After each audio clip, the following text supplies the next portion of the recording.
quality product by Khadim's Milk Foods, Sahiwal. السلام علیکم. ملکی اور غیر ملکی ہر خبر پر نظر ہماری. بریکنگ نیوز سے آگاہ کریں گے کہ بچوں کو کرونا ویکسین نہ لگانے کا فیصلہ وجہ سامنے آ گئی.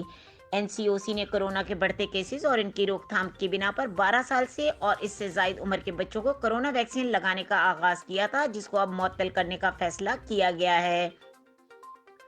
سماجی رابطے کی ویب سائٹ ٹویٹر پر national command and operation centre کی جانب سے ایک ٹویٹ کیا گیا، جس کے مطابق 12 سے 15 سال کی عمر کے بچوں کی ویکسینیشن جزوی معطل رکھنے کا فیصلہ کیا ہے، جبکہ بچوں کی ویکسینیشن 15 سے 27 نومبر تک معطل رہے گی.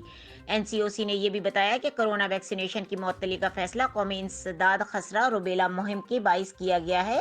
قومی انسداد خسرہ اور روبیلا مہم 15 تا 27 نومبر جاری رہے گا. یاد رہے، بچوں کی ویکسینیشن کے لیے اسکولوں میں مہم شروع کی گئی تھی اور اسکول میں ہی بچوں کو ویکسینیشن لگانے کا فیصلہ کیا گیا تھا تاکہ ہر بچہ ویکسینیٹڈ ہو جائے.